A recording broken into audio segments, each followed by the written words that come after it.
Welcome to the Breaking 90 podcast, where we talk about all things sustainable fat loss. We take people on 90-day journeys to creating fat loss forever. Thanks for listening. I hope you enjoy the episode. Hello, everybody. Welcome back to the Breaking 90 podcast. I'm here today with my co-host, Jerrika Rydell, and Gary Bob, the dog. If you're watching this video, you'll see Gary, our new puppy. If you're not, then maybe you'll hear him. We're bringing you guys another episode today. Hope you enjoy it, and thanks for being here. Hey, Jer. Hey, Alex, what's new other than Mr. Gary Bob? Gary Bob is new and keeping us busy. He's currently trying to destroy everything that he can get his little mouth on, chew up. Otherwise, he's been good though. Yeah. We something exciting. I went on a little fishing trip with Emerson and my nephew and my dad and my brother this last week, and something exciting was that the very first day of the fishing trip, Emerson learned how to ride his two-wheel bike, which is you kind of forget how special of a moment that is until like he got there, and his cousin, who's the same age, was riding his bike right away, and he's like, I want to do that. Like, we've been playing around with the bike but not really pushing it, and he's like, I want to do that. And so we started getting him to go. We were pushing him back and forth between my brother and I a little bit further at a time, and he picked it up in like 10 minutes. But it's like, that's such a freeing feeling now for a kid to be like, I can ride a bike now, I could go fast, I could get places. Like, that is, I forgot how cool that was as a kid to learn how to ride a bike. That's so awesome and cool as a dad to see, Yeah. just to see his face when he like got it. Oh yeah. And so we were way up north, and this campground had like 4 other campers there, so there were no cars or anything, so the kids wheeled around all weekend, and like he don't even have to worry. Yeah, it's awesome. Yeah, pretty cool. Awesome. Yeah, so today what I wanted to bring to the table is how often do you think people should change what they're doing? This is something that I feel like we live in a world of like instant gratification, and where we want to see results right away, we want to see progress right away, we get bored quickly. How often should people change what they're doing, and or how long should people commit to something before considering changing? That's where I want to take this, and we'll see where it goes. So what are your initial thoughts? We could take this nutrition, fitness, or a combination. Yeah, my initial thoughts were like, oh, should we divide this to see? But I don't know if my opinion would change. Long enough, like quite a while. I think my direction obviously goes right to exercise. But it depends what the reasoning to me for wanting to change what they're doing. Fair. Is it because they're not seeing the results they expected, or because they're bored? Like, what's the reasoning? Does it change for you? If so, say someone's not seeing the results they want, how long should they stick to an exercise plan before changing, in your opinion? Oh, it doesn't have to be set in stone. Like 6 to 8 weeks at least to start seeing anything. I was gonna say 12 weeks. So yeah, I think it's one of the biggest mistakes people make is program hopping. It's like, it's exciting to try something new, and those first couple weeks are exciting, and you're sore and it's fun, but I think most people don't give it an honest enough attempt. Absolutely. You start seeing, maybe, let's say you're on a strength training program, you might start seeing some muscle definition 8 weeks in, and then at that point, then you might get more like ready to get into it and stay. So then you're right, 12 weeks would be a real true test. So I do agree with you. I think you're right. People often just be like, oh, it's, I thought I would be seeing some shoulder definition in the first 2 weeks, and I haven't. So let's find a different shoulder program, start Googling, and then want to switch. Yeah, 12 weeks is kind of my go-to with anything. And it's the reason it's the reason I lean towards a 90-day program for people in Breaking 90, because it gives you 90 days of exposure to new habits, new routines, and new workouts and new nutrition. And I think after 90 days, you have a very honest feel for whether or not it's a good fit for your life.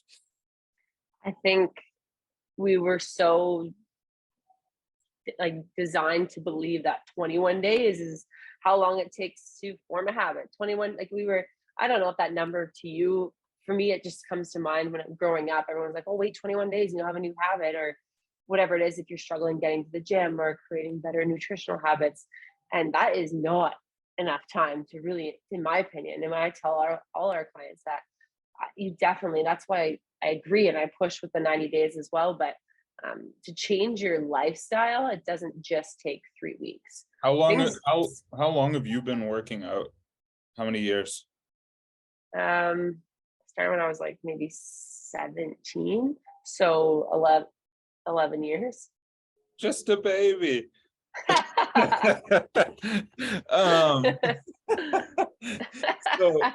So in 11 years, how many times have you, say, fallen off track, stopped working out for a period of time, or like lost your path? Like, I mean, I have absolutely quite a few times. Damn, tons, Yeah. tons. Yeah. That's what I mean. Like I've been exercising a similar amount of time that you have. I have had tons of times where I've fallen off track. So 21 days doesn't mean shit. Like 21 years from now, I'll still have periods where I fall off track and refine my way. That's gonna be your entire life. Absolutely. Yeah, that's a really good point. Okay, so then flip it around. What if the person's bored? How long, like, then does that change your answer? Well, no, not really, kind of. So if someone's like, I'm bored, but I still really want to get stronger, then I'm gonna be like, look, I'm kind of sorry. Like, you should have luck. You got to keep doing the same shit every week, and get a little bit, push a little bit in that lift, or we're gonna change the reps. That would be maybe exciting for you, or we'll change the tempo. There's ways to change things up in the program. But still be doing the same exercises, which most people get bored of. Yeah. But we need to do things repetitively in order to see progression. And that's why you have training blocks. And that is one of the most common things, especially as a fitness programmer, that the response that I get. Now this, I could put a couple different things at the end of your workout, your accessory work, I could switch it up. And you know what, that's a conversation I'd have if you're saying you're bored. But would I change your bulk of your program? No, I wouldn't, if the strength training is still your goal. If your goal is general health, you're happy with your muscle mass, you just want to move your body every day, then I'd say, go join your local F45. And if you want to change it up every day, fine. But is that going to help you live a longer life and build more muscle mass and support your bones and your joints and things like that? No, you should be on some type of progression. Yeah, that's what I was going to say. Even if your goal is general health and fitness, strength training, progressive strength training is still going to benefit you. Everybody should have some level of that. You have to find something that you kind of like doing and you don't hate and you don't dread. Here's the thing though. You like what you're good at. That's everybody. You like what you're good at. You don't like what you're not good at. So when you start something and you're feeling bored or you're feeling like you should change it, there's a good chance you just suck at it and you need to give it more time. Right? Like, it's the same with us. Like when I've taken a couple months off of deadlifts because I'm not feeling the deadlift, and you come back to it, you're like, frig, these are hard. I forgot how hard the deadlift is because I've just been squatting. I'm still getting stronger. I'm still doing well with my exercise, but I stopped deadlifting. Now I suck at that deadlift and I hate it for another couple weeks, probably 12 weeks, until it gets really, really ingrained the pattern again. And I start getting stronger. And you're like, oh yeah, I forgot deadlifts are pretty fun.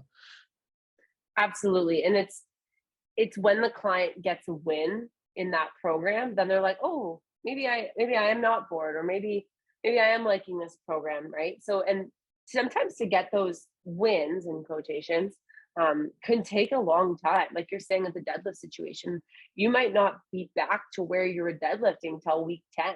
Oh yeah. Right. Sure. So then you're like, oh, okay, here I am, I'm back, and you're ready to go. And then now you want to keep deadlifting. So it's reminding yourself that how much time it really does take, and to keep chipping away, and you would get there. And then that motivation or that excitement or around that specific exercise, or I mean, we can even talk about this in a nutrition perspective, but it'll come.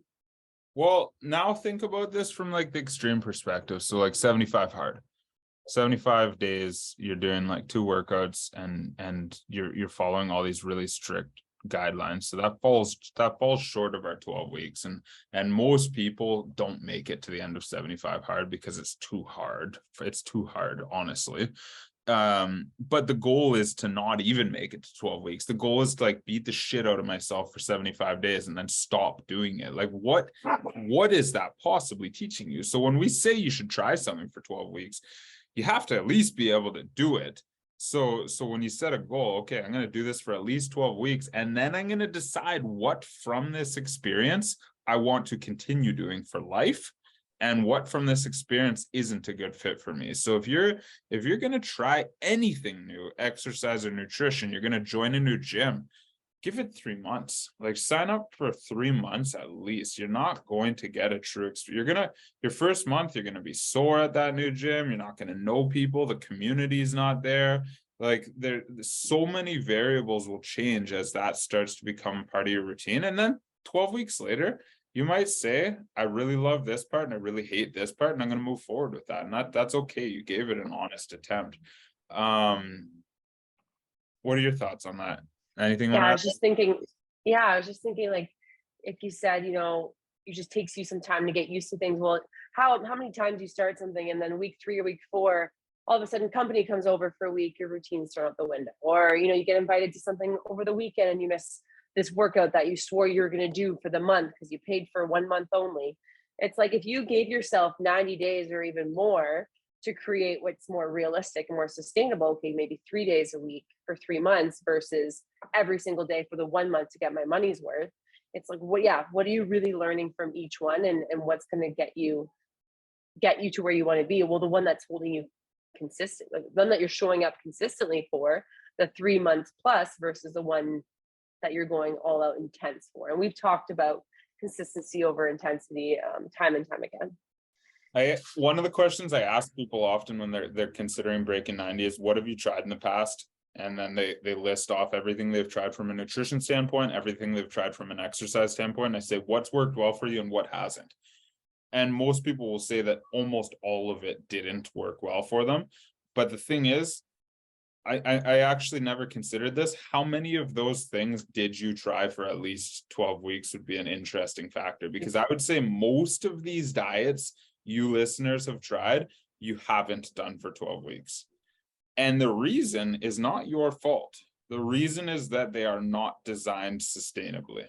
They're really, really freaking extreme. They're designed to get you quick results in 28 days or a month. And then you're like, oh, thank God this month is over. I'm done with this diet now. Well, that is not teaching you anything. So, I'm going to add to that. Or in that 28 days, you go hard, it's so intense, right? You go crazy, you do everything right, see a bunch of results, and then you think that you're supposed to live the rest of your life that way. Yeah. And then you crash and burn when you realize you can't. Yep. Yeah. Anytime you sign up for a challenge and like the goal at that end of the challenge is to completely stop what you've been working on, like that is a waste of a challenge to me. What are you learning from that? Vice versa, if you're going to consider a new exercise program or diet, ask yourself, do I think I could do this for life? It doesn't mean you have to do it for life. Am I learning? Are these things that I could do for life? If your goals change and all of that down the road, you're not going to keep doing the same thing. But is this so freaking hard that I'm going to die after 28 days? Don't waste your month. You got better ways you could spend your month. But to lose the weight and then gain it back, for example, or to go so hard you're going to injure yourself and then not be able to continue. It's like, was that month worth it? I know everybody listening to this has tried at least 3 different diets that they've done for less than 12 weeks, and they got quick results initially, and then they burned out and fell off track, and then they speak poorly of the diet. And I agree, the diet probably was really shitty, but it wasn't designed to be good in the first place. Right. And then maybe you were on a pretty decent, sorry, excuse me, maybe you were on a pretty decently created diet, right? One that actually could be sustainable, but you just didn't give it a go long enough. You only did sign up for the 3-week trial or whatever because it was cheapest, and you didn't realize that, this could work. The problem is the best marketed diets are usually not the best diets. So I think Exactly. people have Yes. more negative experiences than positive experiences out there. Agreed. And my dogs are fighting. Can you hear them? No, actually, yeah. Okay, my microphone's doing a good job then.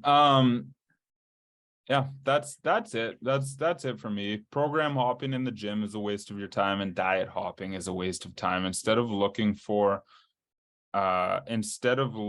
something different all of the time, give it an honest attempt. And when you set out to start it, if you're entering that CrossFit gym or you're starting that new diet and you're like, I'm gonna give this a good month, like don't do it unless you're like, no, I want to give this an honest attempt. These feel like sustainable things I can commit to, and then really commit to it. Otherwise, you're going to keep riding that roller coaster, and you're going to keep hating parts of the journey, making quick progresses and falling right back off track. Absolutely. This is awesome. Good topic. Cool. Well, that's it here. I'm going to leave you with a tip. I'm sure most of these tips and strategies that we give you guys are things that we have covered in the past. If you've listened to a lot of our episodes, I apologize. You're gonna probably hear us repeat ourselves, and that's okay though, because some of these things are worth repeating. This is something we talked about on our coaching call the other day, is when you're feeling burnt out and tired, make your meal prep as easy as possible. We get into this idea of what perfect is. We get into this idea of what meal prep should look like, and it's worked well for us in the past. That doesn't mean it will work well for us now. So make it as easy as possible. And what I mean by when I say that is, like, buy the prepared chicken, buy the prepared vegetables, buy the frozen vegetables, buy the frozen berries.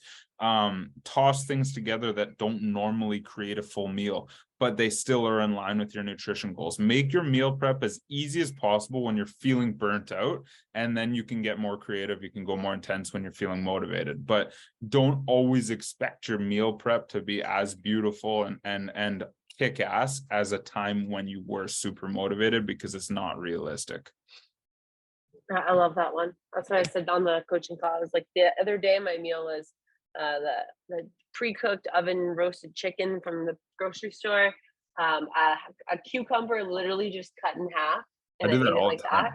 that, and a packaged microwave 1-minute rice, and my dinner was ready in 45 seconds, and it worked. Right, hit your goals, you hit protein, carb, and fat, you have your veggie, you eat it, and you go. It might not taste the best as usual. Well, it's pretty damn good, to be honest, but it does the trick. It hits the goals, and it's not going to be like that every day.